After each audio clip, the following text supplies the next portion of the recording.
So, welcome all of you for this Sravana Utsav, third day Sravana Utsav we are in, Wednesday, February 15. And today we have first session by Bhakti Vignavinashak Narasimha Swami Maharaj, second by Hari Shauri Prabhu, but Hari Shauri Prabhu's health is not good, so some Kavichandra Maharaj or some other devotees may come. And then evening Chandramouli Swami Maharaj and night Pancharatna Prabhu will come. So now we have already His Holiness Bhakti Vignavinashak Narasimha Swami Maharaj with us. Very merciful. Maharaj is always on time. We are not on time. তো আমরা চলেছি আজকে শ্রবণ উৎসব তৃতীয় দিবস। তো মহারাজ এসে গেছেন, যারা আসছেন তাড়াতাড়ি চলে আসবেন, শ্রবণ উৎসব শুরু হতে চলেছে। So we welcome all of us, we will welcome to Maharaj by chanting Huludvani and Haridvani. Hari Bol! Hari Bol! Hari Bol! So I need not give introduction. Already I have given. You all well know about the Maharaj. But the translations, Chinese translation is going on 9.1, right? 9.1 FM. And Bengali translation, Bangla अनुवाद होच्छे 90 और Hindi 93 and Russia 95 te hoche. 95 it is going on. Okay, Maharaj. Thank you, Prabhu. Hare Krishna. Hare Krishna. Hare Krishna.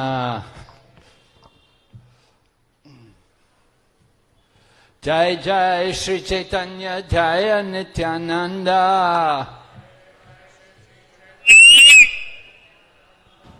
Jaya Dvaita Chandra Jaya Kaur Bhakta Vrinda.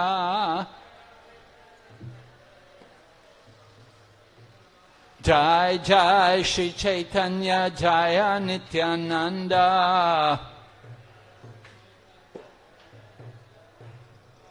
Jaya Dvaita Chandra Jaya Kaur Bhakta Vrinda.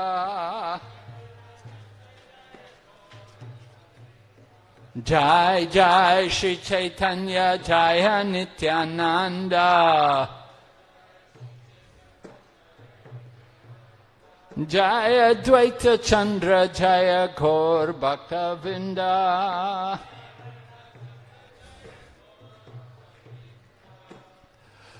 Nama Om Vishnu Padaya Krishna Prastaya Bhutale Srimati Bhakti Vedanta Swami Iti Namane Namaste Saraswati Devi Gauravani Pracharine Nirvishesha Shunyavadi Paschatya Deshatarine Vanchakaupatarubhyascha Kripa Sindhu Bhaevacha Patitanam Pavanebhyo Vaishnavibhyo Namo Namaha. Jai Shri Krishna Chaitanya Prabhu Nityananda Shri Advaita Gadadhar Shri Vasade Gaur Bhaktavinda. Hare Krishna Krishna Krishna Hare Hare Hare Rama Rama Rama Hare Hare. So today the topic which I've been asked to speak on is titled The Process of Devotion. And this is actually in the Madhya Lila of Chaitanya Charitamrita. There's chapter number 22. So last night we had our godbrother Satyakrit Prabhu. He spoke about the meeting of Lord Chaitanya Mahaprabhu and Rupa and Sanatan and the teachings of Rupa and Sanatan. So last night he described also how Sanatan had been arrested by the Nawab.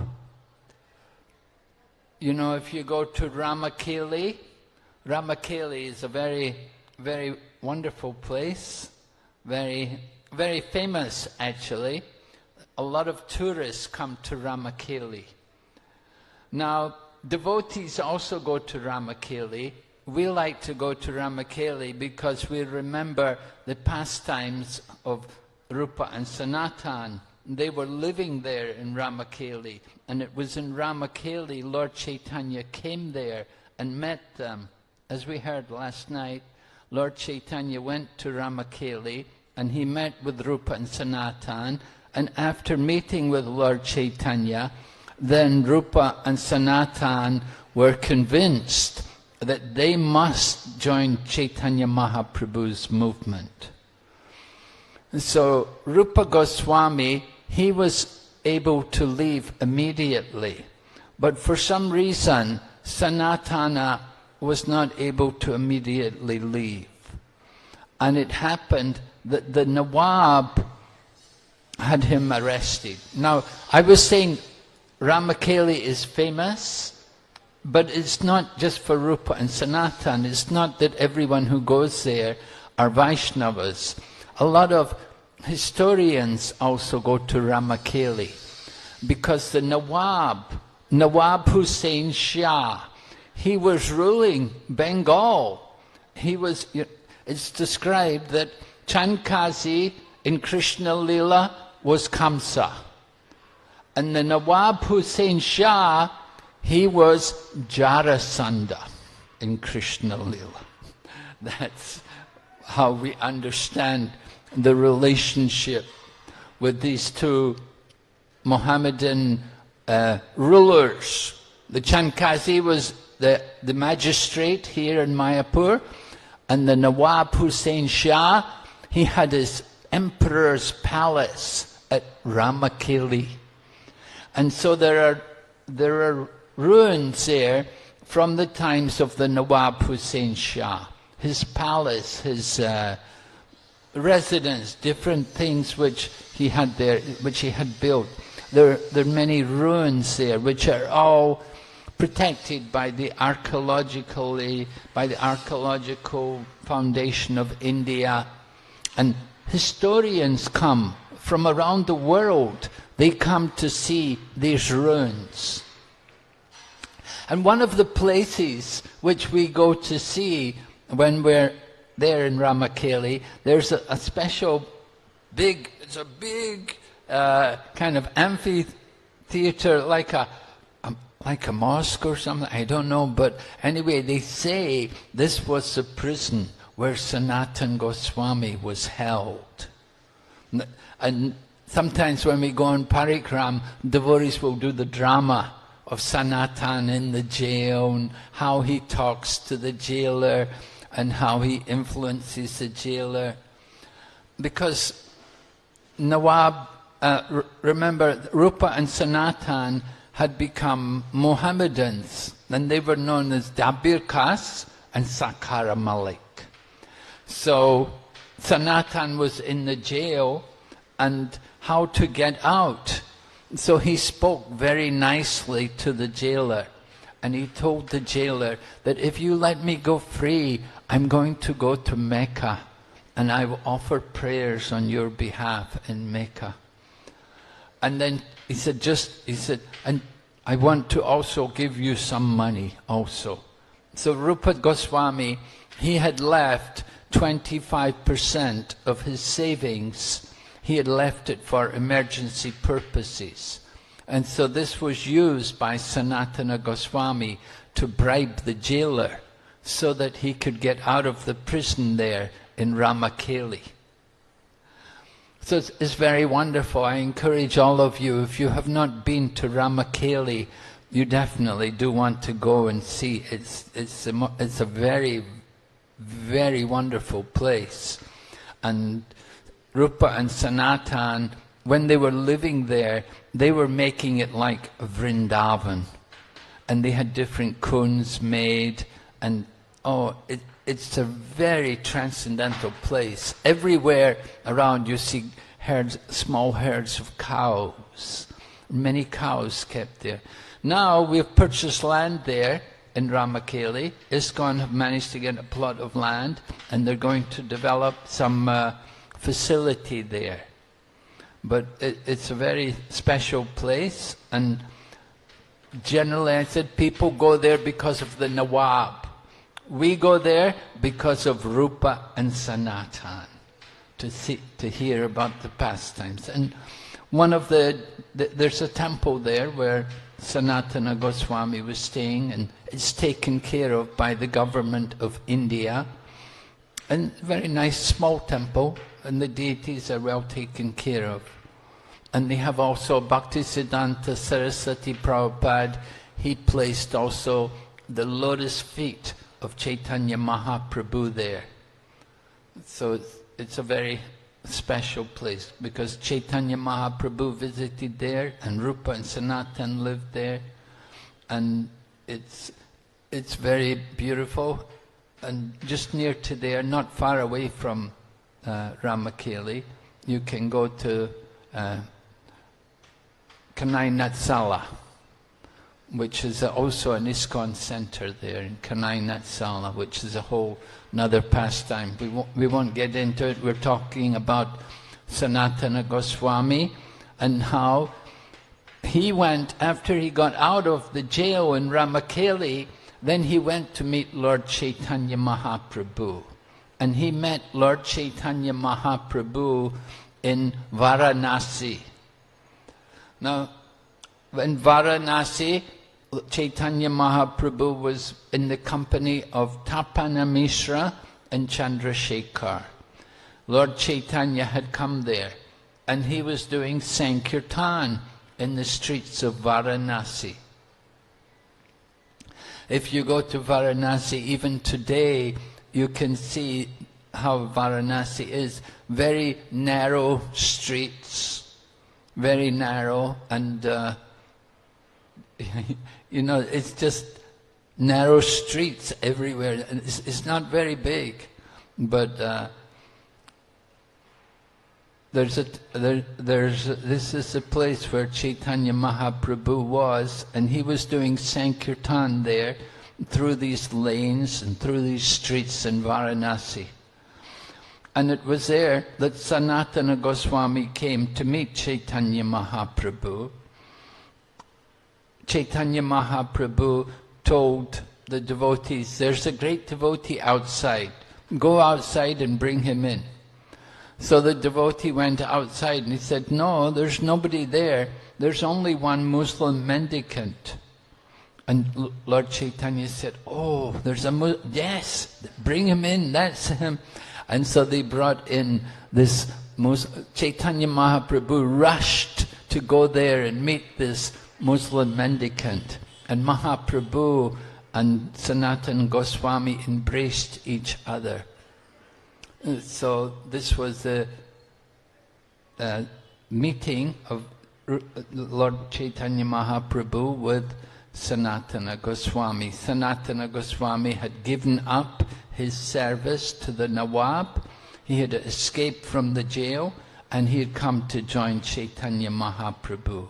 So Chaitanya Mahaprabhu had already met with Srila Rupa Goswami, and he met with Rupa Goswami at Prayag, and then he sent Rupa Goswami to Vrindavan. And so he'd instructed Rupa Goswami for 10 days there in Prayag.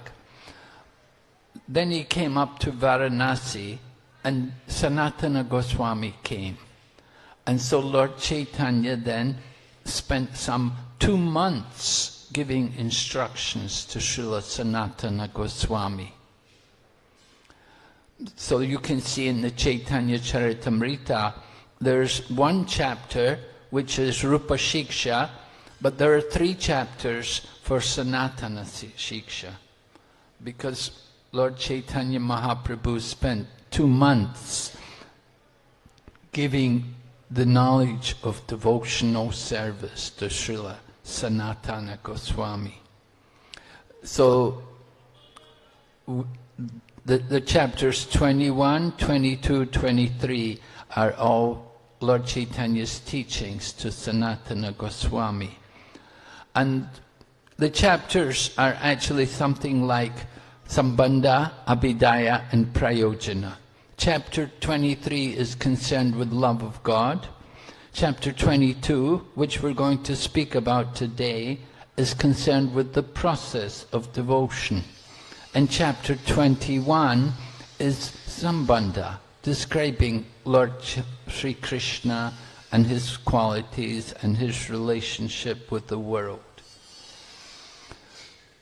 So, the process of devotion, this chapter number 22, begins with Lord Chaitanya Mahaprabhu, first of all, describing how the Supreme Lord has many different expansions. There are his personal expansions and there are his separated expansions. The separated expansions are the jivas, the living entities, all of us. Not only us, but the trees, and the birds, and the fish. We're all jivas. We're all the separated energy of Lord Krishna. And there's the personal expansions of Lord Krishna, which are there in the form of those who are his personal associates and personal expansions, just like the Chaturvyuha, Aniruddha, Pradyumna, Sankarshan, Vasudev, the Chaturvyuha. They're all the personal expansions of Lord Krishna. They're all Vishnu Tattva. Vishnu Tattva. In our Pancha Tattva, we have Advaita and Nityananda, who are also Vishnu Tattva, along with Chaitanya Mahaprabhu. Gadadhar and Srivas are of a different Tattva, but Nityananda, Advaita and Chaitanya Mahaprabhu are all Vishnu Tattva. So the lotus leaves are offered on the lotus feet of Vishnu Tattva forms of the Lord. But tulsi leaves are not offered on the lotus feet of the other forms. For example, Srimati Radharani or Gadadhar Pandit or Srivas Thakur, they may hold tulsi in their hands to offer to the Lord, but they don't decorate themselves with tulsi. So the Lord appears in all of these different forms. We know in the Brahma Samhita it's mentioned how the Lord has Ananta Rup. He has unlimited forms. How many different forms does he have? We see the Lord's incarnations in this world. How many incarnations are there? As many as there are waves on the sea. There's an infinite number of waves on the sea. In the same way, there's an infinite number of the Lord's expansions and incarnations. And they're all for his pleasure, for his enjoyment. They come just simply to give pleasure to the Lord. So that is mentioned briefly in the beginning of this chapter, and after explaining about the liberated souls, then Sri Chaitanya Mahaprabhu, after explaining about the Lord's personal expansions, then Sri Chaitanya Mahaprabhu goes on to describe about the jivas, the living entities. And he explains there are two kinds of jivas. There is a Nitya Siddha and a Nitya Baddha. Nitya Siddha meaning the eternally liberated souls. Now the Nitya Siddha souls, they have no material desires. They're not under the material energy. They're fully liberated from the material energy. And they enjoy pastimes with the Lord. And they will take part in the Lord's different activities. When the Lord manifests himself in this world, then the Nityasiddhas will also come and be with him to take part in his different pastimes. So the Nityasiddha souls, some of them, generally, they reside in the spiritual world. But sometimes the Lord does send a liberated soul into this world for the purpose of preaching and distributing Krishna consciousness. Sometimes under the direction of the Supreme Lord, the Nityasiddhas will come into this world. But generally, the Nityasiddhas are residents of the spiritual world. And they're not subject to any of the miseries of the material world. We know, on this planet, this is Mrityu Loka, the place of death. We live short lives. Death comes soon. But in the spiritual world, there is no death. There's no old age. There's no COVID. There's no disease. So that is the spiritual world. And the Nityasiddhas, they're residing there eternally. The Nityabaddhas, however, are here in this material world, and they're constantly struggling with the material energy, struggling with the three modes of material nature.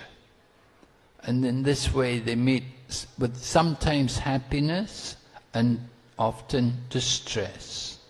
It is the nature of the material world.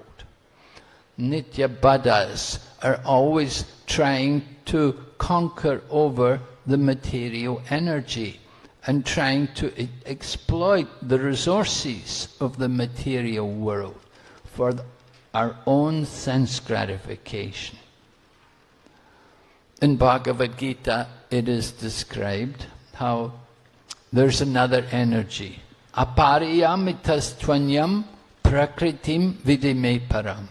Jiva bhuta mahabaho yeyidam daryate jagat. Lord Krishna is explaining that besides this material energy, there's another energy of mind which are all living entities who are struggling with the material nature, trying to exploit the world. So the living entity is described by Lord Krishna as being Prakriti. Prakriti meaning the energy of the Lord. But the conditioned soul, due to his Nityabaddha nature, due to his covering of ignorance, he is thinking himself to be the Purusha. He's thinking he is the enjoyer. This is the problem. We are thinking we are the enjoyer. And we are thinking this world is all here simply for our enjoyment. And there's no other purpose behind this world except for us to enjoy and take whatever we want for our own pleasure. So this is the ignorance of the Nityabaddha. The Nityabaddha, he's rebellious. He does not like to surrender to the will of the Supreme Lord. Constantly struggling. Yayedam jaryate jagat.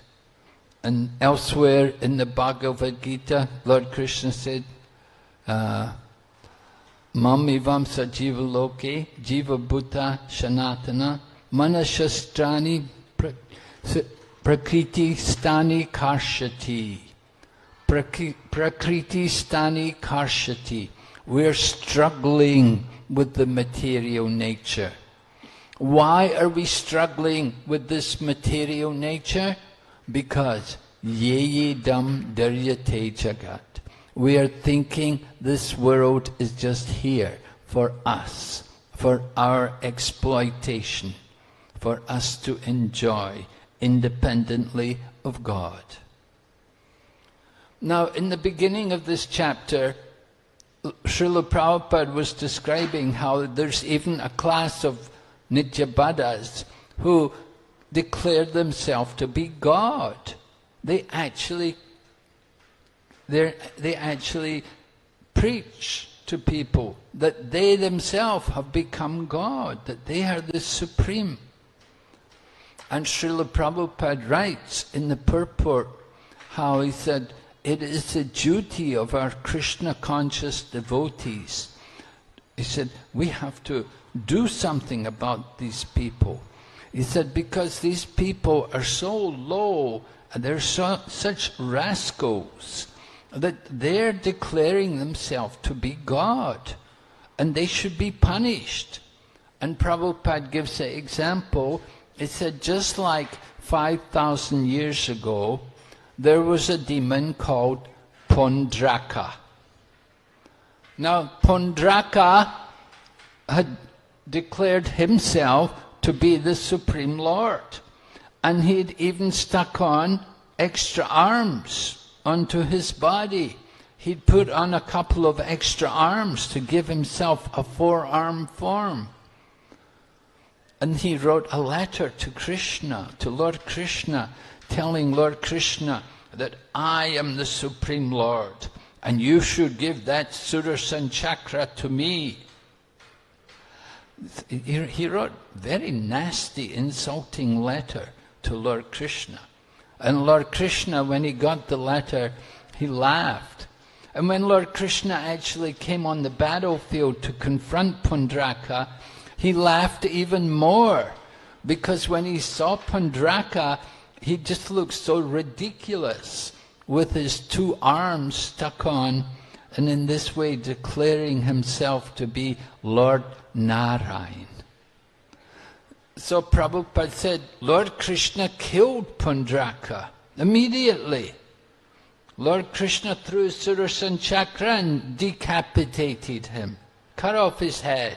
And Prabhupada said, he said, I'm not saying that you should kill these people. You know, Prabhupada may have been a little worried that we take Prabhupada's words very seriously and we run around and start killing people who say they're God. But Prabhupada said, I'm not saying that you should kill these people, but you do have to defeat them, and you have to expose them for what they are. That they're doing the greatest disservice to society. By declaring themselves as God, they're bringing havoc onto the whole planet. And it is the duty of our Krishna consciousness movement to do something about this and to save the world from going to hell. And so this was one of Prabhupada's powerful purports, which are there in the Chaitanya Charitamrita. He was expressing his desire. And Prabhupada did appreciate whenever devotees would go and confront these people, then Srila Prabhupada would be very pleased, and he would congratulate the devotee and tell him, you have done very well.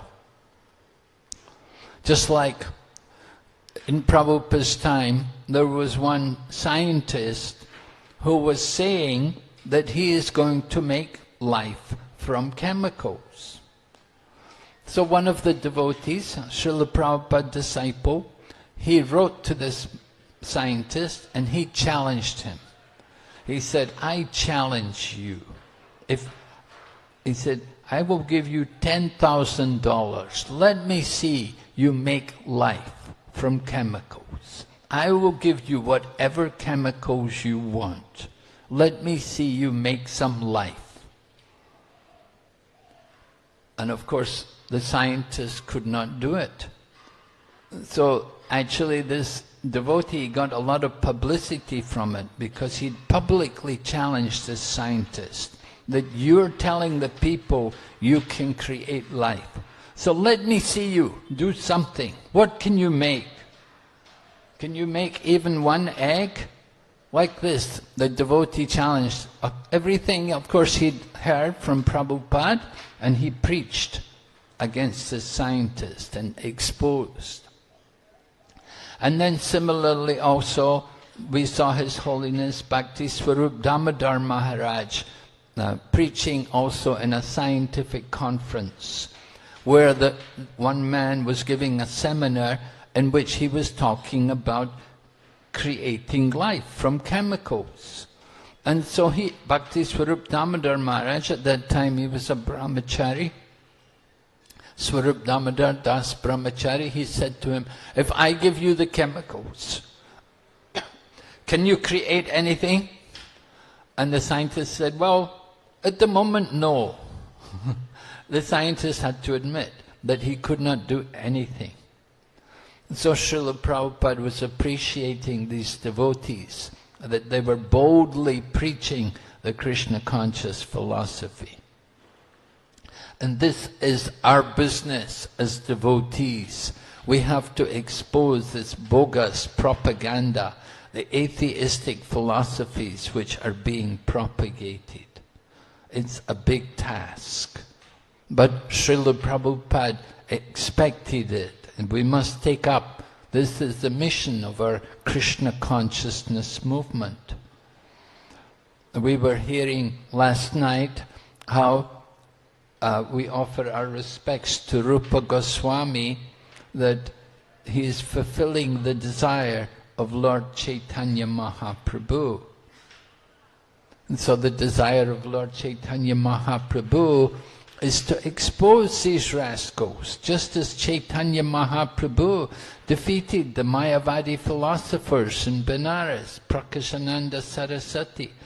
Chaitanya Mahaprabhu met with them and he preached to them the Vaishnava philosophy, and they all accepted his preaching, and they all chanted the Hare Krishna mantra by the influence of Chaitanya Mahaprabhu.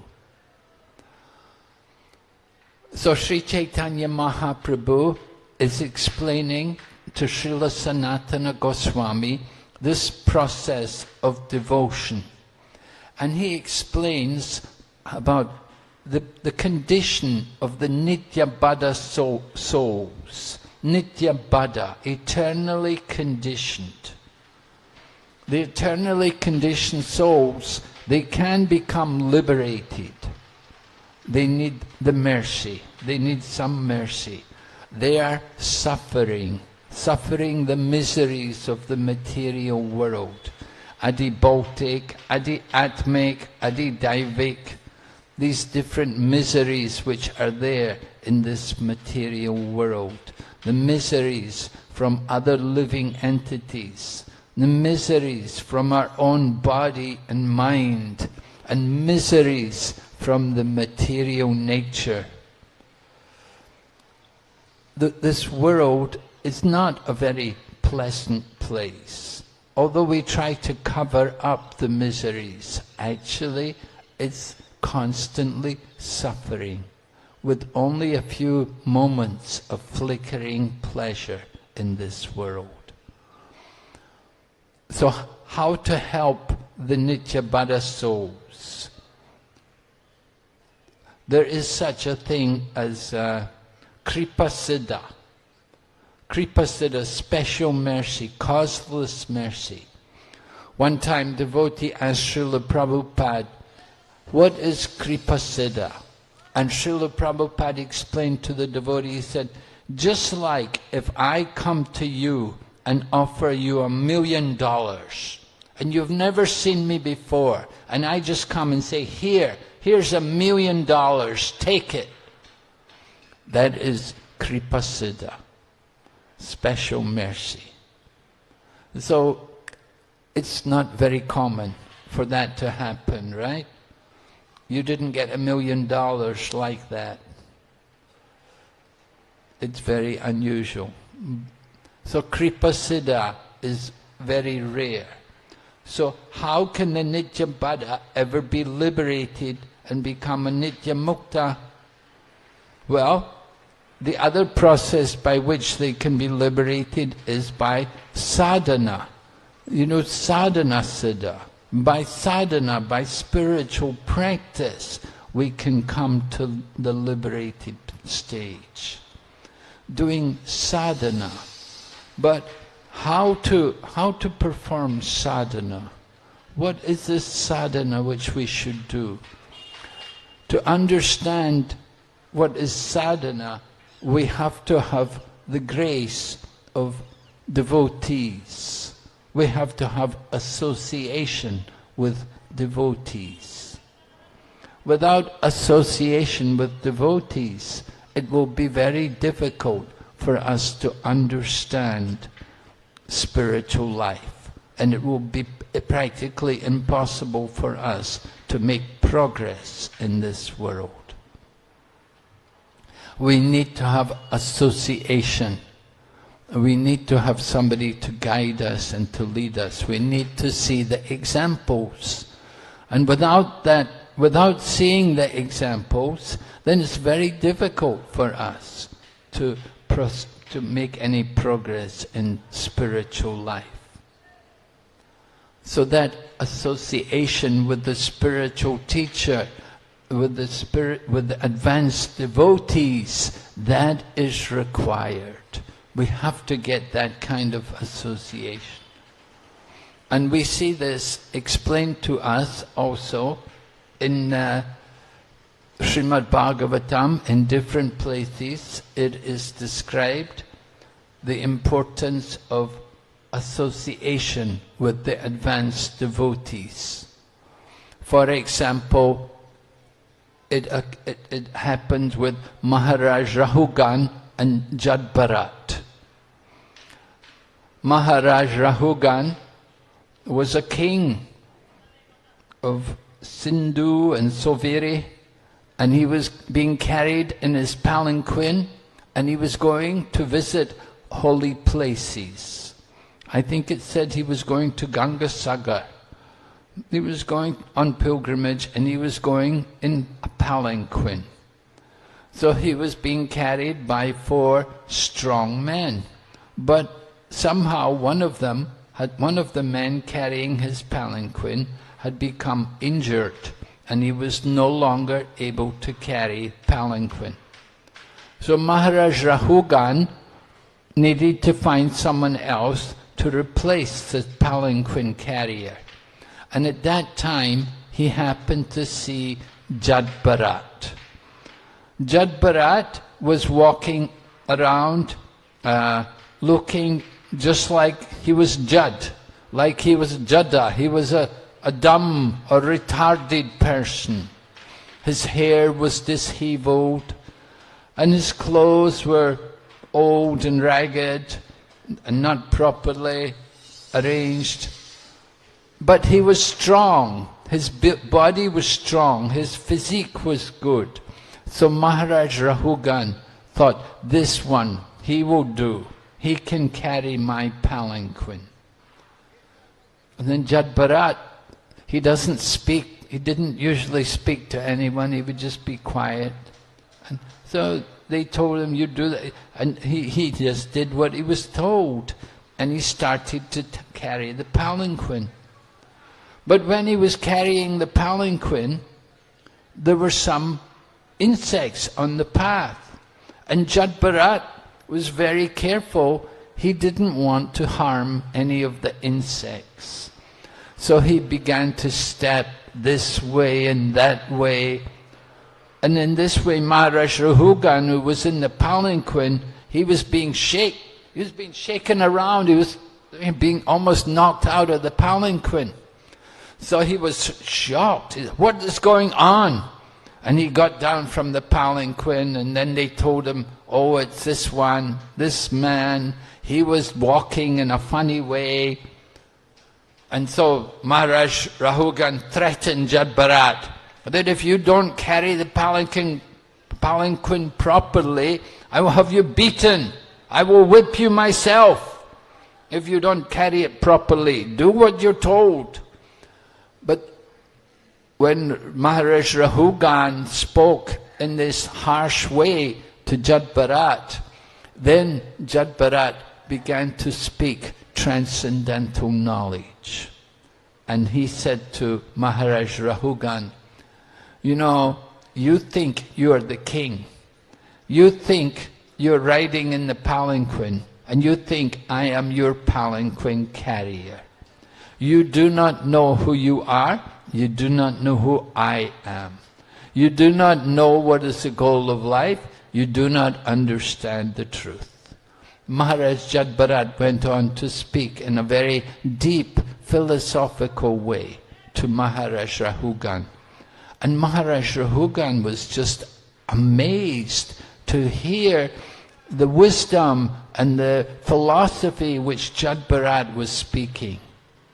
So Maharaj Rahugan fell at his feet and begged forgiveness. He said, oh, you are some great personality. I may have offended you. And he fell at his feet and begged forgiveness. And he also asked Jad Bharat, where did you get this transcendental knowledge from? How do you know all of this? Who taught you all of this?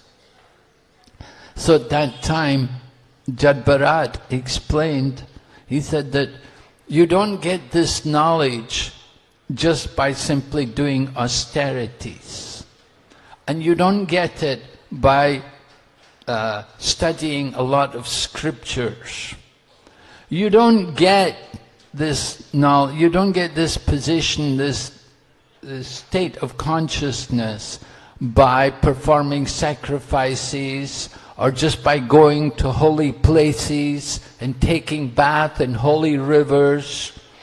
And you may surround yourself by fires in the summer, and you may bathe in freezing cold water in the winter. So all of these austerities, none of these things are any good to help you achieve the goal of life. If you want to get the goal of life, you have to take the dust from the feet of the devotees.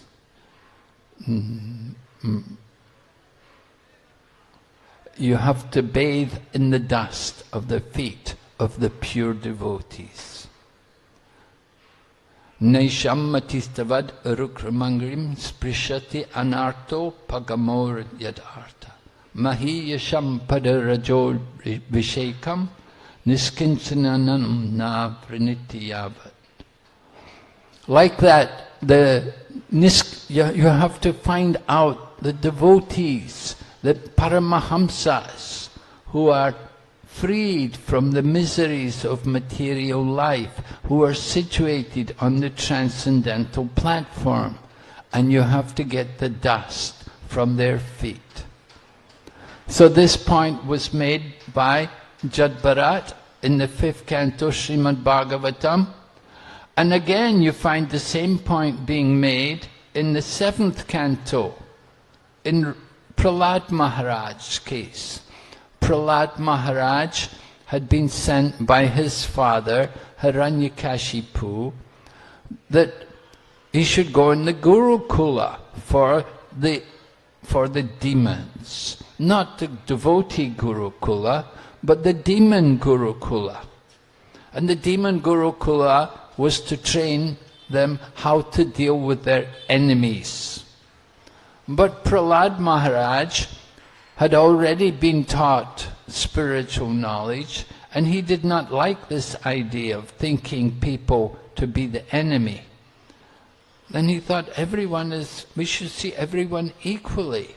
No one is enemy, no one is friend, just see everyone equally. So Prahlad Maharaj was in the Gurukula. After some time, his father called for his son, and he asked his son, said, now you have been in the Gurukula for some time. Tell me, what is the best thing you have learned there? So Prahlad immediately said to his father, Shravanam Kirtan Vishnu. And Hiranyakashipu heard, Vishnu? What? Vishnu? Vishnu was the enemy of the family of Hiranyakashipu, because Hiranyakashipu's brother, Hiranyaksha, had been killed by Lord Vishnu in the form of the boar, Lord Varaha. So Hiranyakashipu hated the name of Lord Vishnu. And when he heard Prahlad Maharaj tell him, Shravanam Kirtan Vishnu, oh no, that was not the right thing to tell Hiranyakashipu. And he got really upset with Prahlad, and he was going to kill him. And anyway, at one point he asked Prahlad, where did you get this knowledge? Who made you into a Vaishnava? How is it you have become a Vaishnava? Where did you get this from? Hiranyakashipu had been very careful to keep him in the demon Gurukula and to keep him away from any devotees. He thought if any of the people of Vishnu come, they will contaminate him with their Vaishnava teachings. So he was very careful that his son should not get any contact with the devotees. So he asked Prahlad, where did you get this from? And Prahlad Maharaj told his father, Materna Krishne Paratasvatova Vipajeta Grehavratanam Adanta Gobir Vishatam Tamijram Punas Punacharvita Charvananam. Prahlad Maharaj is saying that you don't get it just by your own efforts, and you don't get it just by being with others. He said if you've made a vow to stay in family life, then you're just chewing the chewed. You're chewing what has already been chewed. And then Prahlad Maharaj then went on to say that you have to get the dust. You have to get the mercy from a devotee, from one who has devotion. Bhakti comes from a bhakta. You have to find out one who is a devotee. Actually, I say the word bhakta, bhakta means new devotee. So I don't mean a new devotee. In Chaitanya Charitamrita, Prabhupada explains that bhakta is the term for new devotee. So sometimes people will sing Jaya Bhakta Prahlad. That's wrong. We shouldn't say Jaya Bhakta Prahlad, but we should say Jai Prahlad Maharaj. Prahlad Maharaj, of course, is not a bhakta. And bhakta, Prabhupada does say in Chaitanya Charitamrita, that is the term for a neophyte devotee. So what kind of devotee do we have to get devotional service?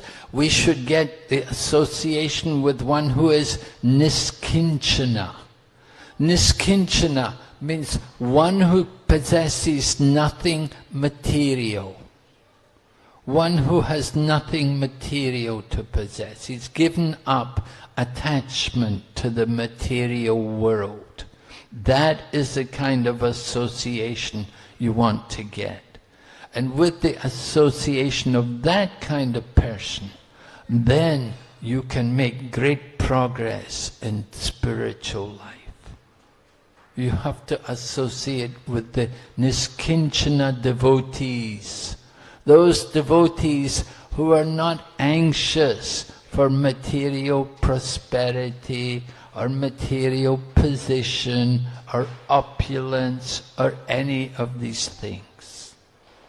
You want to associate with that devotee, and with his association then you can advance in Krishna consciousness. So to advance in Krishna consciousness, Lord Krishna himself describes what kind of what should be our mentality in taking up the process of devotional service. It comes in the 11th canto Srimad Bhagavatam, you'll see the Uddhava Gita is there. Lord Krishna is instructing Uddhava before he left this world. And Lord Krishna describes what should be the mentality of one who wants to progress in Krishna consciousness. First of all, he said he should have faith in the mission and in the teachings of Lord Krishna, particularly Bhagavad Gita. He has to have faith in these instructions which are given there within the Bhagavad Gita. And he should carry out the instructions of the spiritual teacher. He should not be too much attached to material things. And at the same time, he should not be too much detached. If one is too much attached, then naturally it will be a distraction. We will be thinking about enjoyment. So you don't want to be too much attached. But at the same time, too much detachment is also not encouraged. Because too much detachment from the world can make the heart very hard. And we will simply be bitter and we will criticize everybody. So we have to be very careful, not being too much one way or the other. You have to be properly situated. And we have to have the right faith. Faith is also a very important quality. Rupa Goswami describes the different stages of devotion, how it begins with faith. He says, Adau Shraddha Tata Sadhu Sangha Tabhajana Kriya Nartha Nivriti. So in the beginning, one should have faith. But how to get that faith? Where are you going to get that faith from? You have to have association with devotees. Without the association of devotees, we will not have proper faith. We may have some feeling, some sentiment, some attraction, but the faith will not be very strong. So actually, faith makes a distinction between one who is kanishta, madhyam and uttama. According to the strength of their faith, one can be understood to be in these different positions. Who is kanishta, who is the junior, and who is the intermediate, and who is the advanced devotee, in terms of their faith. One who has weak faith, then he is considered to be kanishta, neophyte, that the faith is not yet mature. He has some interest, but not very much faith. And he meets people and his faith can easily be disturbed. Just like a new devotee, he may be coming from a background where he was not vegetarian. And he becomes a devotee, becomes a vegetarian, and people may say to him, "Oh, vegetarian, oh, it's not good for health, oh, you'll be very weak, oh, you'll get sick easy if you're a vegetarian." And he may listen and he may believe it. He may not know how to argue and how to defeat these kind of people. But I remember as a young devotee, we would go out on Sankirtan and we would distribute books in the streets. And sometimes people would say to us, "Why are you doing this?" They say, "Why don't you just work and get a job like normal people?" And they would say things like, "You know, when you're old, who will take care of you? When you get old, who's going to look after you? You're spending your life distributing books to people. Who's going to take care of you?" They would say these kind of things. And some people didn't have faith, they didn't know how to answer and how to respond to these kind of arguments. Of course, you can simply say to them, well, who's going to take care of you? Do you think you're saying who's going to take care of me? I'm serving Krishna. Krishna takes care of us. Krishna takes care of everyone. We have faith in Krishna, that he looks after everyone. He's providing for the elephant. The elephant needs so many kilos of food. And the tiny insects like the ants, they need their grain of sugar. Who is providing for them? The same person who's providing for them, he's providing for us also. We live by the grace of God. We don't just live simply by our own efforts, but we live by the grace of God. And so do you, everyone. We're all living by the grace of God. You have a big factory. Your factory cannot produce any food. You need to have the grace of God to be able to grow food. So in this way, you go out on book distribution, you meet people, your faith will be challenged, and you have to be able to defend yourself. You have to be able to answer these arguments. So one who is weak in faith, he can be disturbed by these things. That is the Kanishta platform, to be shaken.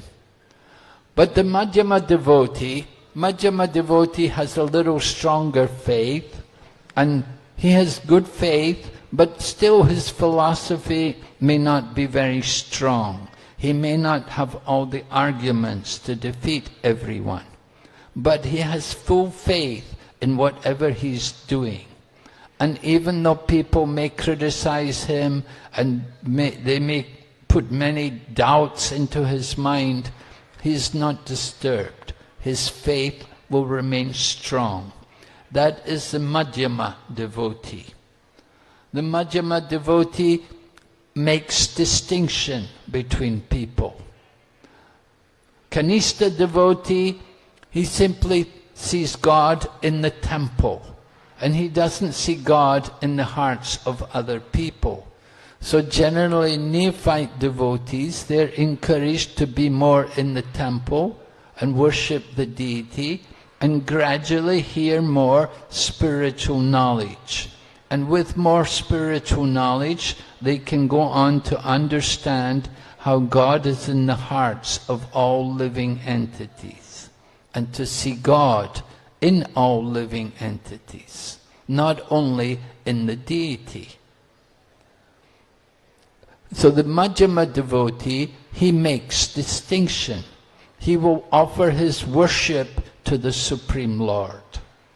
He will associate with those who are his peers, those who are also devotees. He will give mercy to those who are innocent, who are willing to hear. And he will avoid those who are atheistic and blasphemers. He doesn't want to meet these kind of people. We may say, oh, we should be able to convince these people. Yes, we should be able, but not everybody is able to do this job. It's a difficult task. So the Madhyama devotee, he's not yet ready to confront these kind of people. So in the course of his preaching, he does have to make distinction between who is a good candidate to hear and who is not.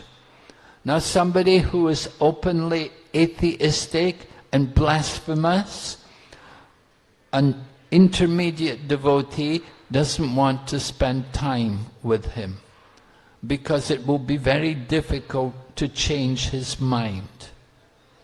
In the Kali Yuga, we see that people like to argue. They don't much care to hear. They just like to argue. And you get nowhere with it. You can spend so much time arguing with people and get nowhere. So we encourage the intermediate devotees, you don't waste time with these people who are agnostic, who don't believe in God and who don't have any interest and who are narrow-minded and not willing to hear.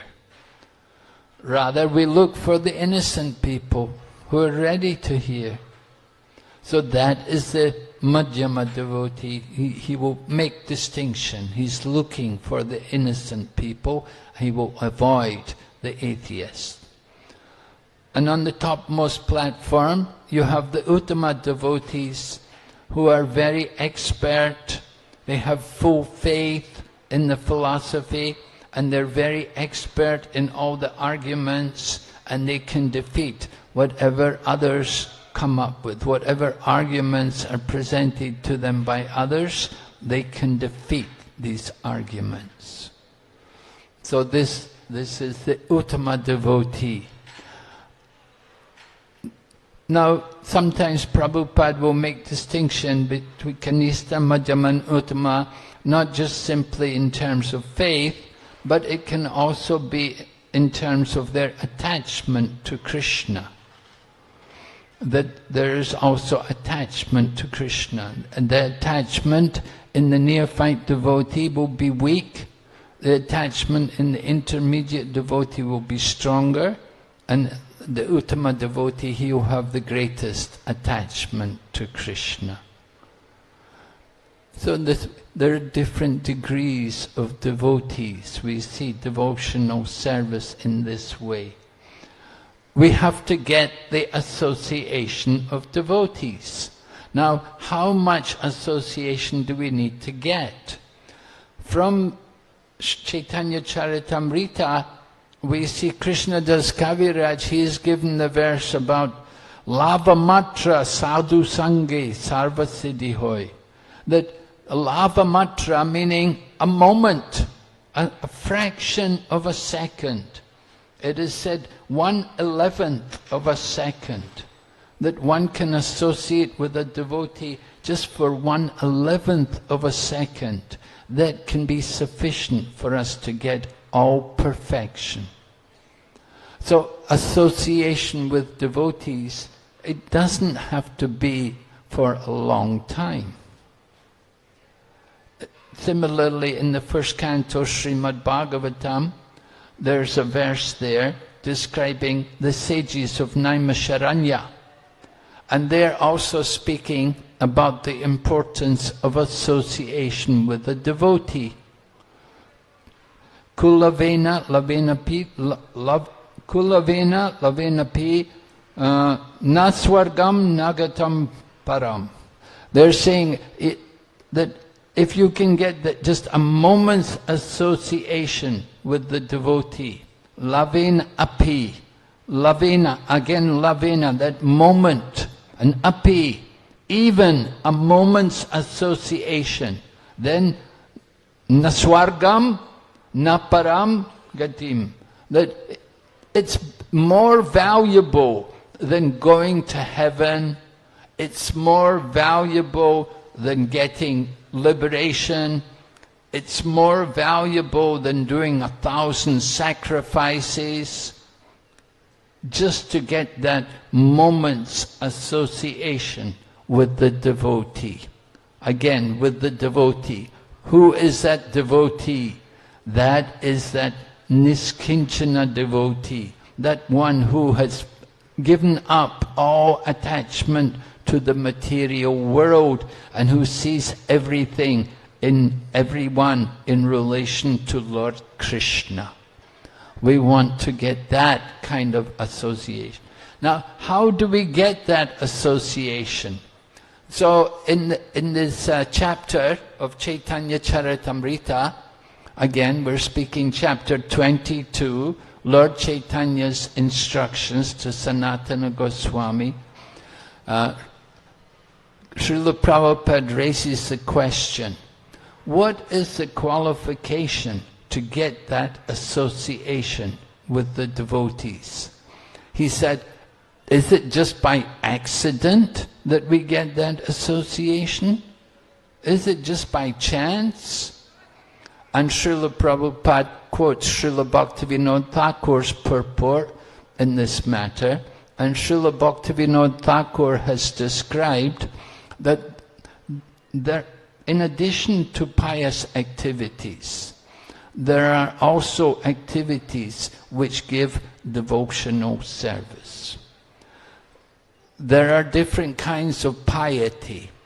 First of all, you may perform activities of a mundane nature.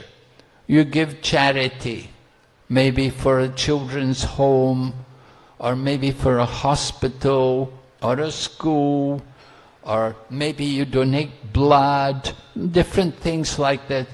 So that kind of pious activity, that will result in pious, the same benefit coming back to you. It will come back in the equal amount. As you give in charity for a cause, it will come back. And then there are also charities or pious activities which are done, which are more in relation to getting liberation from this world. Just like if you give charity for a impersonal yoga society, some other yoga institution or some other spiritual society come and they're asking donations, you give them a donation, that qualifies you for impersonal liberation. That's the benefit, that you qualify for Sayujya Mukti, impersonal liberation, because that's their goal. They're teaching that the goal of life is impersonalism, you should merge, you should become one, you should get Sayujya Mukti, and if we contribute to them, then we get the benefit they're offering. We become more qualified to share their benefits. But if we give to the devotee, the one who is propagating Krishna consciousness, then that qualifies us for devotional service. That is Bhakti Unmuli Sukriti. There's these different kinds of Sukriti. So there is Bhog Unmuli Sukriti, which is material benefit. There's Unmukti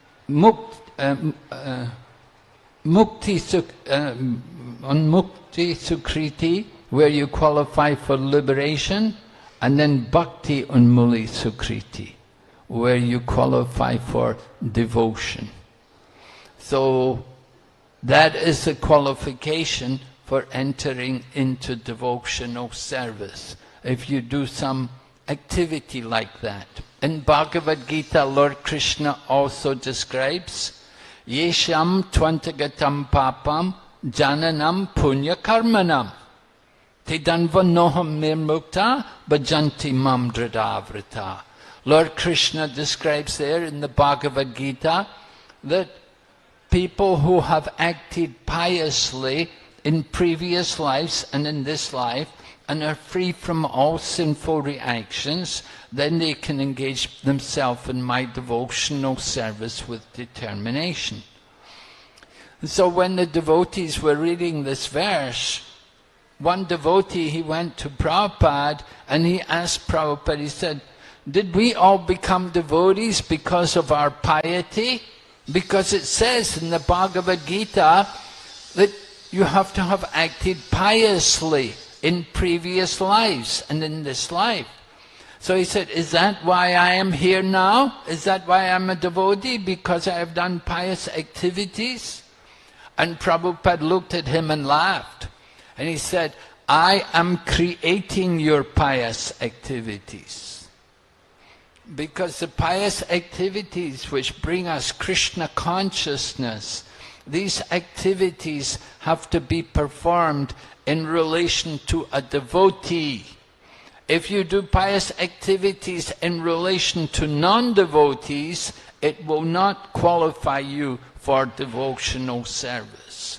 It will qualify you for some other material benefit. but not for devotional service. You want to get devotional service, your pious activities have to be in relation to a devotee. So Srila Prabhupada was explaining to the devotee, because you have come to the Krishna consciousness movement, because you have done you've done something for our movement. Either you bought a book, or you helped a devotee, or you came to the temple and you got prasadam. Somehow or other you got some involvement with the Krishna Consciousness Society.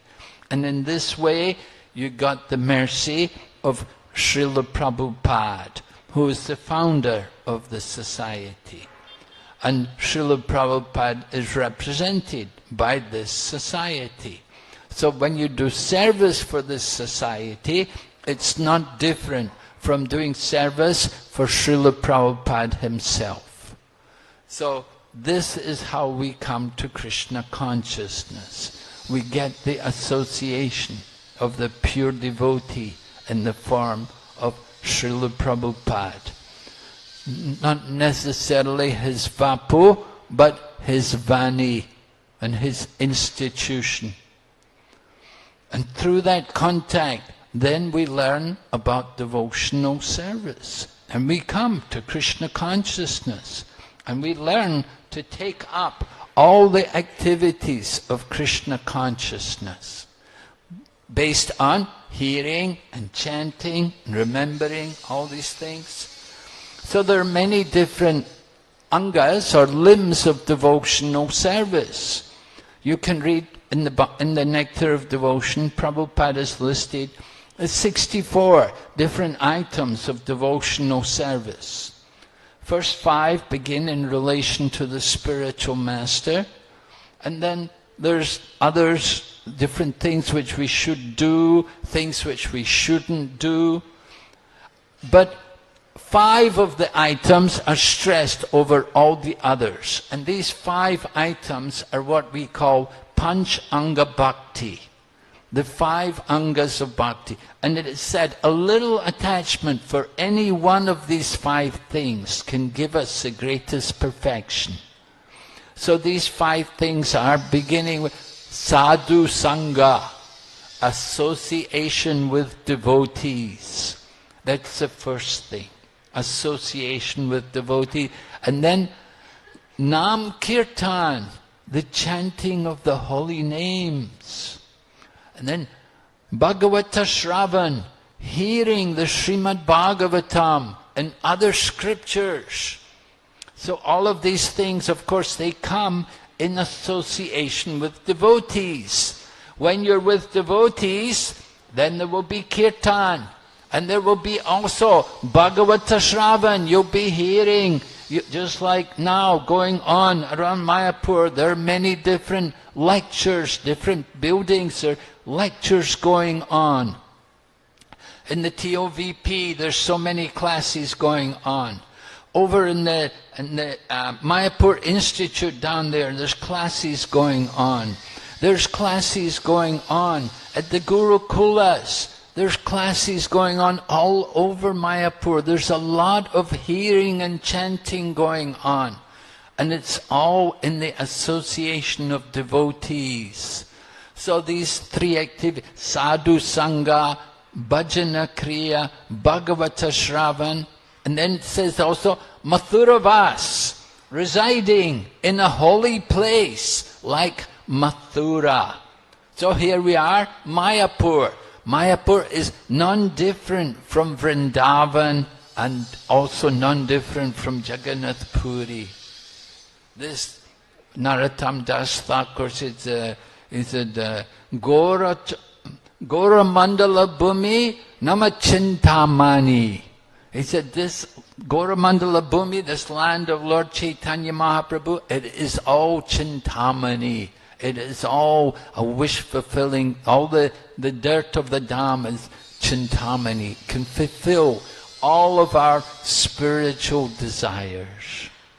So there's this living in the holy place is one of the 5, and then the 5th one is worshipping the deities also. And so we come here in Mayapur and we have wonderful deities to worship. We can see beautiful deities, Gornitai, Panchatattva, Radha Madhava, Astasaki, Lord Nrsingadev, Jagannath Baladev, Subhadra. So many, wherever you go, you see so many wonderful deities, and it's so inspiring. So these 5 activities, these are the basis of bhakti, the devotional service. And we see these 5 activities are all there in our morning program. We have our programs in the temple every day. You go to the morning program, you'll get sadhu sangha. Devotees will be there. Association with devotees. You get kirtan. You get Bhagavad. You'll hear the Shastras. And you will get also deity worship. You'll see the deities being worshipped, and you're also in the holy place, because the temple is not anywhere in the material world. The temple itself is the spiritual world. Try to understand how Srila Prabhupada was so expert. He gave us so much within the morning program. Everything is there. All these 5 activities are there. And so many other things are also there too. So we want to take advantage every day. This morning program. Even if you're not staying in the temple, you want to do a morning program. You want to have your own program. You may be a householder, you may be far away from the temple. You want to have your own morning program. You should have an altar, you offer worship, you read the Shastras, you chant the holy name, and get the family to also join with you. Have sadhu sangha, get association. So these 5 activities, Panch Anga Bhakti, so powerful. And a little attachment for any one of these 5 things can give us the greatest perfection. So in this way, Sanatana Goswami is hearing from Lord Chaitanya Mahaprabhu about the process of devotional service. Chaitanya Mahaprabhu began describing Vaidhi Sadhana Bhakti. Vaidhi Sadhana Bhakti means according to the rules and regulations, right? In the beginning, we practice Vaidhi Sadhana Bhakti. But as you go on, you may become advanced. You may be advanced enough to go into Rag Anuga Bhakti, spontaneous devotion. Raganuga Sadhana Bhakti. Raganuga means spontaneous. The Prabhupada gives an example, just like in the beginning, to wake up in the morning, maybe we're not very good at waking up early in the morning, and you have an alarm clock to get you up. But then after some time, because you become habituated, you become regulated to waking up, after some time you don't need the alarm clock. You can get up without the clock. You just wake up naturally. So the same way in the beginning, we're following the different rules and regulations. Oh yes, I have to do this. Oh, I have to bow down. Oh, I have to recite this mantra. Oh, I have to do my japa. And different things which we have to do. You know, we train our mind according to the rules and regulations.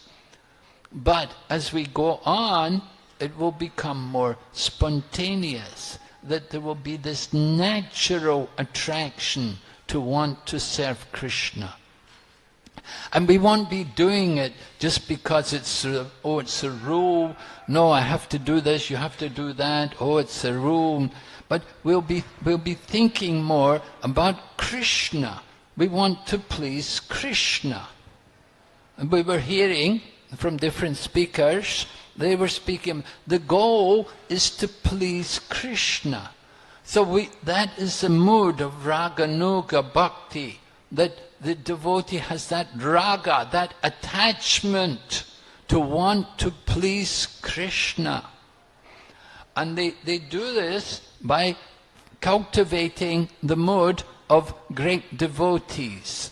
They will select a particular inhabitant of Vrindavan and they will follow in his feet, follow in his footsteps.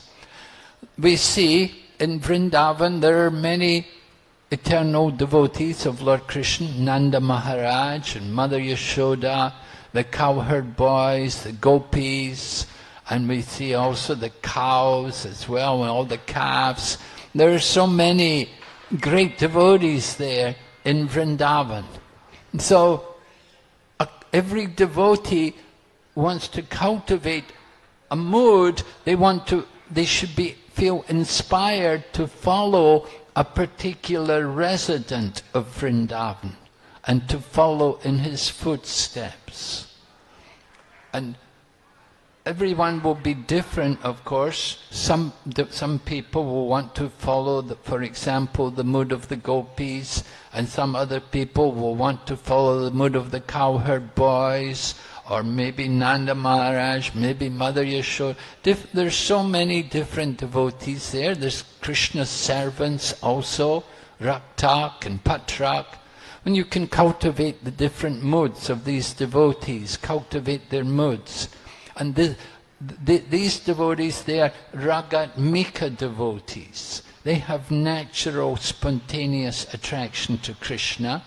And we should cultivate the mode of following in the footsteps of one of these Ragatmika devotees. Externally, we perform our sadhana. We continue with all of our activities of Krishna consciousness. But internally, we absorb our mind in the service of Radha and Krishna, according to these particular devotees, according to the mood of a particular devotee of Vrindavan. So that is Raga Nuga Bhakti, and it's mentioned at the end of the chapter. Chaitanya Mahaprabhu spoke about it, and Srila Prabhupada also spoke briefly about it. We give more importance to Vaidhi Sadhana Bhakti, to following the different rules and regulations. Without coming to that level of spontaneous devotion, we should not just be premature about it. We have to cultivate a very deep attraction to the service of Krishna. We have to become very, very absorbed and dedicated to serving Krishna in the land of Vrindavan. And we follow in this way. So Chaitanya Mahaprabhu, in this way, he described the process of devotional service to Srila Sanatana Goswami. He explained that the devotee of Krishna will have all good qualities. And he mentions all the different qualities of a devotee. They're all listed there in the Chaitanya Charitamrita.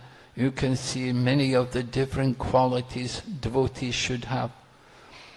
It's very important for us that we also will have proper behavior. Right? There's prachar and achar.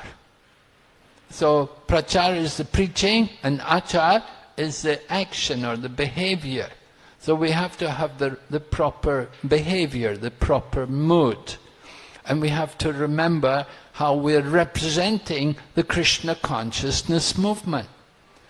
I remember one year Prabhupada came here in Mayapur, and it was the Gaur Purnima festival. It was it must have been like 1975 maybe. So there was only one building. There was only the Lotus building, and Prabhupada was in the temple room. He was giving now many devotees had come from the USA. At that time, most of our devotees were from the USA, and they'd come. in big numbers for the festival.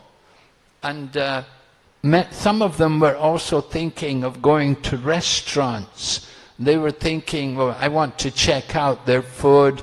You know, I'm thinking to open a restaurant in the USA, so I should check out the restaurants here in India, and then I'll know what we should be doing in the USA. However, when Prabhupada came in the temple room, one of the things which he said to all the devotees was, don't eat in the restaurants. He said, remember, now you are Vaishnavas, and you've put on the neck beads, many of you have shaved your heads, you have shikas, so on. You're dressed as Vaishnava. You should not go to sit and eat in the restaurants. That is not the mood of the devotees. So sometimes these basic things which were taught to us directly by Srila Prabhupada, sometimes in the course of the years of our movement, sometimes they're forgotten about. And devotees become they become slack, and we start to go here and there and everywhere, and we eat outside and so on.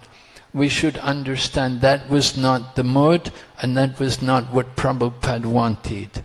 He wanted that we would behave properly. Anything which is bad, which is not representing our Krishna consciousness, is not up to the standard, then it comes back on Prabhupada. Just like in the times, in the 1970s, we were doing a lot of book distribution, and sometimes we would be very passionate in distributing books. And sometimes people would complain. And sometimes even they would write letters to Prabhupada complaining. And then Prabhupada would write back to them and apologize. He would say, I'm very sorry. Because they would complain to Prabhupada. And they would say, your devotee, he forced me to purchase the book. And Prabhupada would write back to them that I'm very sorry, the devotee has acted in this manner.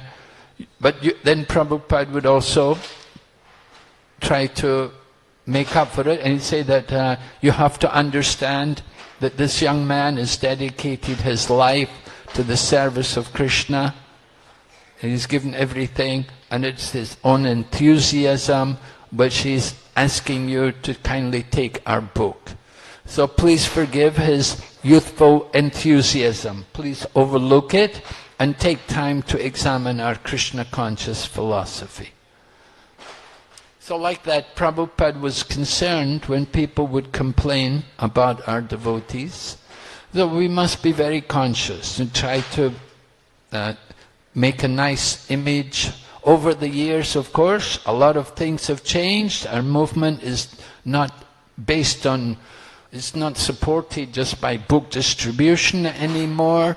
Although book distribution is still very important, we do have a big congregation supporting our movement. And that's good fortune for our movement. But at the same time, we still have the duty to maintain the proper behavior, the proper standards of eating and dressing, that these things are very important for all of us as devotees. And Chaitanya Mahaprabhu was also imploring, he was teaching Sanatana Goswami about this, and later on Sanatana Goswami wrote Hari Bhakti Vilas, describing the behavior of a devotee. What is the proper action and proper standards of behavior for a devotee. So in this way, Chaitanya Mahaprabhu's teachings are being given to us today. All right, so is anybody here to give? Yeah, question answers. Huh? You can take question answers. Okay, any questions? Yes, pass the mic.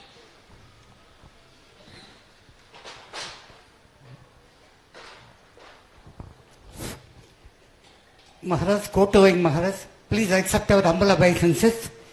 Maharaj, Actually, there are two categories. One is the Nitya Siddhi and the Nitya Baddha.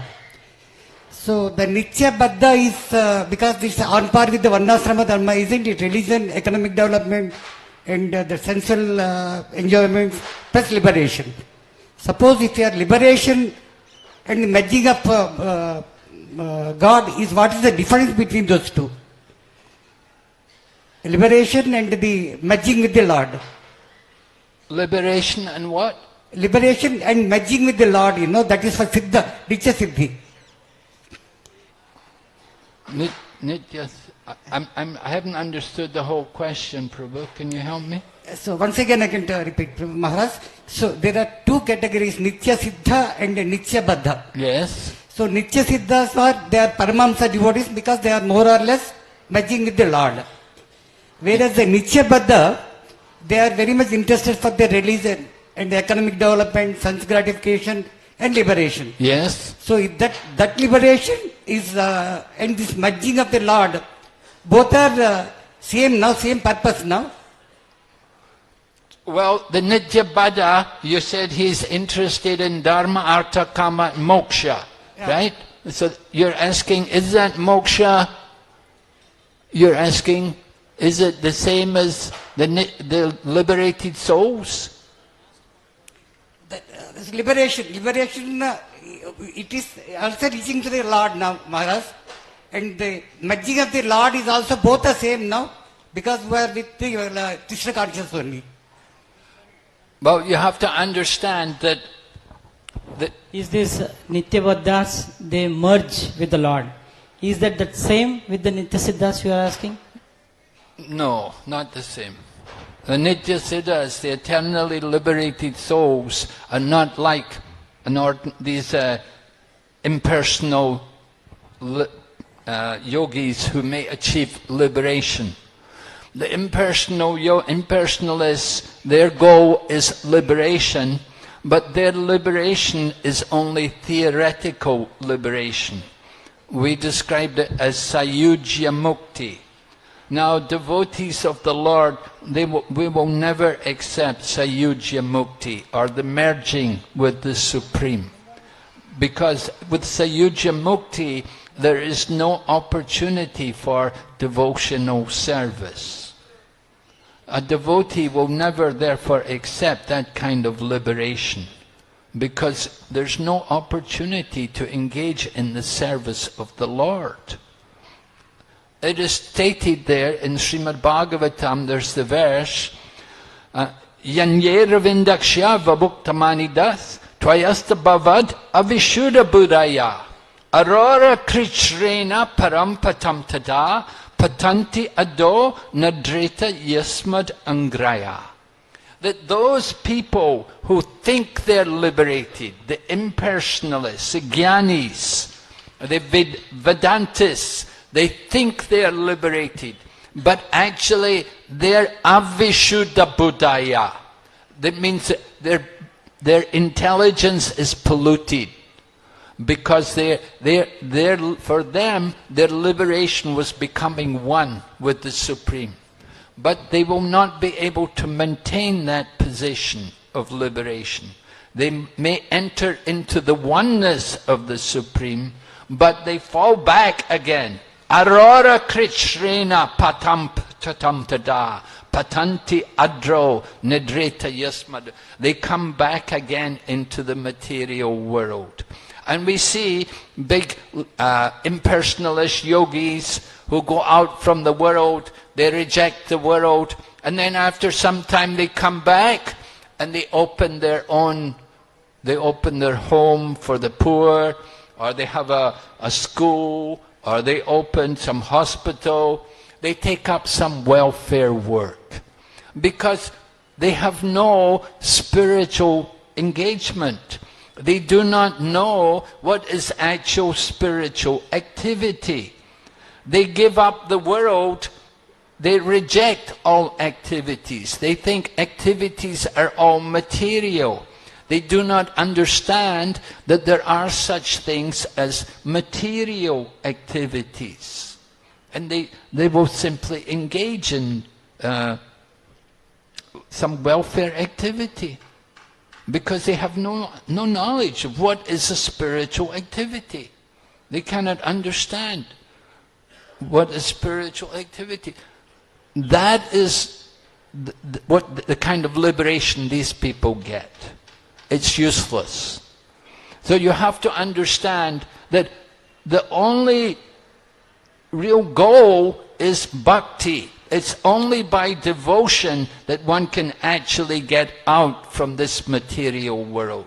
And these impersonalists, they may get out for some time, but again they come back. They fall back again into the material world. So their liberation is not actually liberation, because their brain is polluted by this material desire to become one with the Supreme. So this is what they get from all their efforts, all their trouble, all their endeavors, that they simply remain in the material world. But if you take up a little devotional service, even you don't have much knowledge, but if you do devotion, you can get the goal of life. You can enter into the spiritual world.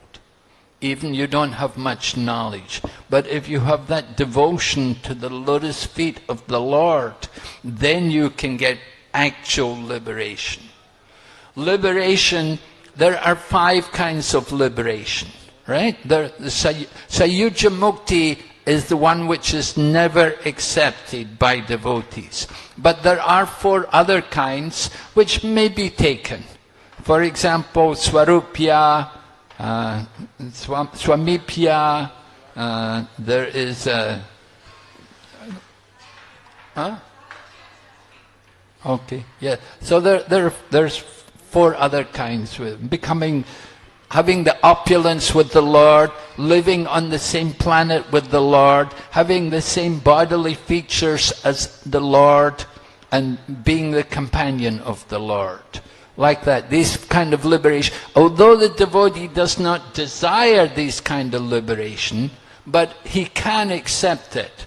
Because with these 4 kinds of liberation, he can do bhakti yoga. He can continue to engage in the service of the Lord. But with Sayuja Mukti, with the impersonal liberation, which is given to the Jnanis, there's no opportunity to engage in devotional service. You understand? Yes? Any other question?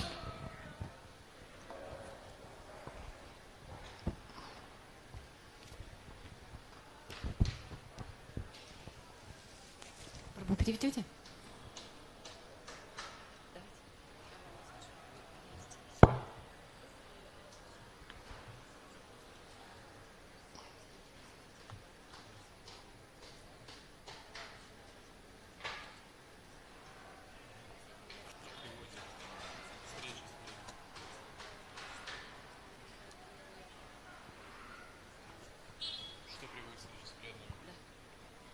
Hare Krishna Maharaj, Mataji was asking that you mentioned that bhakti, we can get bhakti only from bhakta, when we meet the devotee.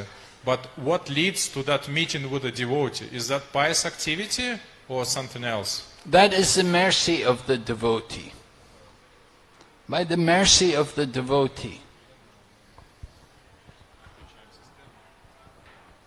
You need the mercy of the devotee. Devotees must be merciful. That is what we have to, that is where we're always being encouraged. Go out, give Krishna consciousness, be merciful, give the mercy. The more we give the mercy to others, the more we get the mercy ourselves. You want the mercy? Give mercy. Go out and give mercy to others. You give Krishna consciousness, and the more you're giving Krishna, the more you get Krishna yourself. So it's not that we do anything special to deserve the mercy. It's simply the mercy of the devotee. So we're very much indebted like that to the devotees, that they gave us, somehow we got mercy from a devotee. We're very much indebted to them. By their mercy only could we come to Krishna consciousness. Before we can have Shraddha, before we can have faith, you have to have sadhu sangha. You have to have had some contact somewhere with the devotee, the Vartma Pradaksha Guru, the one who shows you the path in the beginning, that he introduces you to Krishna consciousness. So that is the beginning. And we have to be indebted to this person, that they helped us, they showed us, they got us started. And we need that to come into Krishna consciousness. And then we have a little faith. We associated with the devotee who we met, they had faith. And from them we got faith, and that brings us into Krishna consciousness.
Hare Krishna. Any other question? Hare Krishna Maharaj. Yes? Dandavat Pranam.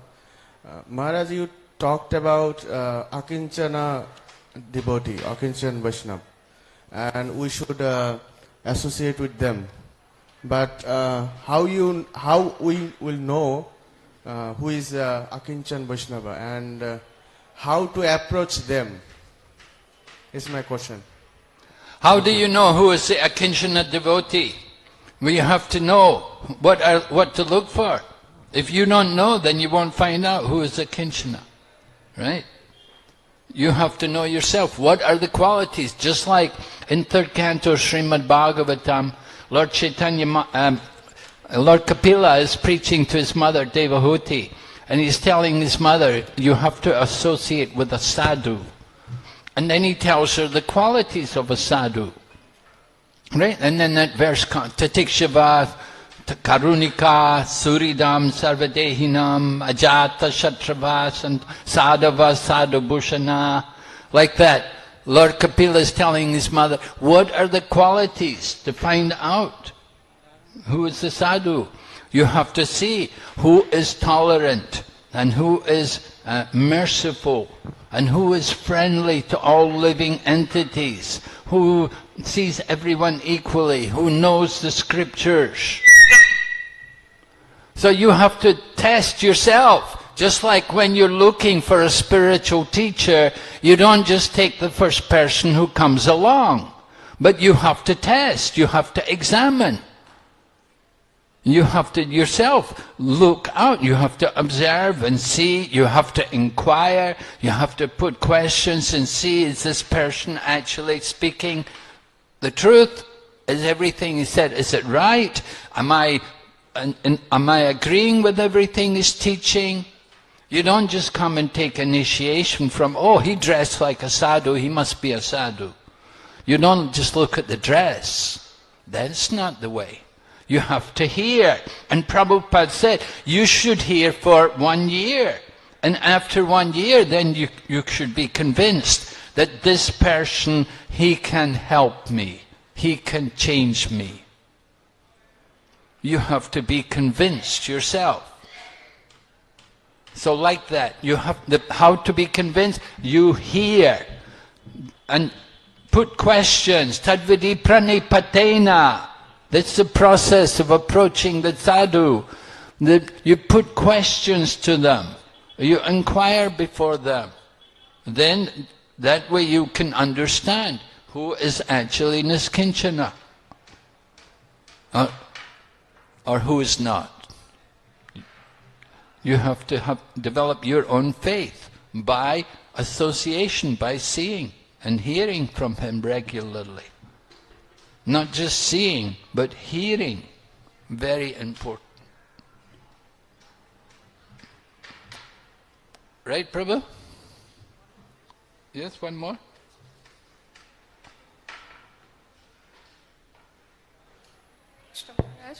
Thank you so much for the wonderful class. Maharaj, very rightly you said that we are representing Srila Prabhupada by having Tilak Kanthi and initiation in ISKCON. Then, to keep proper behavior, but sometime when we see that the behavior is not proper in the surrounding other Vaishnavas, and how to tolerate, or if that is not in our adhikar to rectify, then how to avoid the critical mentality. Because it pains seeing that when devotees are not following the basic etiquettes of eating, dressing and following the 4 regulative principles. Then you report to some authority. You find out who is the authority and report to them and put it to them that, you know, you're the authority here. Do you see this? Do you see how this person is, what they're doing? You have to approach the authority. Who is the authority for these things? There must be some people who are authorities, who are in charge of these affairs, and you have to approach them and tell them, you know, why you allow like this? You're the authority. Why is it like this? Yes, Maharaj. Thank you so much. Maharaj, sometimes at many places the counselors themselves are not following the basic etiquettes of eating, and that is the problem. So even sometimes people are not clear that initiation means following 4 regulative principles properly. So can you just enlighten us that what it means to follow 4 regulative principles, those who are initiated? Because people take it very loosely. Yes, it's a problem actually. I brought this up recently to Atul Krishna Prabhu, who is in charge of the examination system which they have for the ISKCON Disciple Course. You know, the ISKCON Disciple Course is mandatory for people coming to ISKCON. So recently I was teaching a class, and one devotee said to me that there's nothing in the ISKCON Disciple Course which says that I can't cook meat. He said, I'm not eating meat, I'm cooking it for my family. And there's nothing in the Disciple Course which says I cannot cook meat. And so I said, well, you read Prabhupada's books, and there are many issues, many places in Prabhupada's books where Prabhupada explains that you cook meat, you get as much sin as when you buy meat, and when you raise the animal, you kill the animal, you cook meat, you eat meat, you serve it to others, you get this, it's the same sin. You're going to get sinful reactions. So you're coming to Krishna consciousness, you shouldn't be touching meat. You shouldn't be buying meat, you shouldn't be cooking meat, you shouldn't be serving meat. Sometimes people didn't understand that, they didn't know this. And some people don't even agree. They say, well, it's not in the ISKCON Disciple Course. So I told Krishna Prabhu that we have to make it more clear. What are the standards for initiation in ISKCON? Yes, Maharaj, and especially, regarding no illicit sex. I am myself a medical doctor, so the reason we came to ISKCON, because outside it's really animal life. So when we read Prabhupada's books that we should not live like animals, that's why we came inside. So sometime by Krishna's grace we are following, but sometimes people think we are too fanatic when we guide others that, no illicit sex means no abortion, no contraception. Definitely. That should be no abortion, no contraception, yes, no birth control. Pills. These things, yeah. These points should be made clear. They think we are too hard in preaching this way, but that's the basic. Yes, this is the basic. Well, those people who are serious will follow. Other people, they want to cheat. And so you cannot cheat Krishna. They're thinking they're cheating. They think they can do it, get away with it. But you cannot cheat Krishna. Krishna knows what everyone is doing. And so it's up to them. If they feel that they're doing these things and they think they can do it and not suffer, that's their own ignorance. Thank you, Maharaj. One last thing, so as preachers, we should not recommend such devotees for initiations who are not willing to follow the standards properly. Because when the Guru gets karma and the preacher who is recommending, he will also get karma. Isn't it, Maharaj? Yes, exactly true. I was with Jayapataka Swami one time, and he was saying to somebody that someone was recommending someone for initiation. So Jayapataka Swami said to the person, "Are you ready to take the half the karma?" And the person was shocked. Me? Well, he said, "You're bringing the person to me for initiation. You want me to take the karma. Are you ready to take the karma? If you're not ready to take the karma yourself, don't bring them for initiation." They should be ready. They should be convinced that they're going to follow. Otherwise, to give initiation, it has no meaning. Thank you so much, Maharaj. Thanks.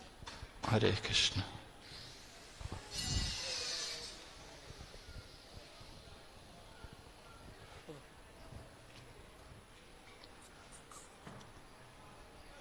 Thank you, Maharaj, for your wonderful class.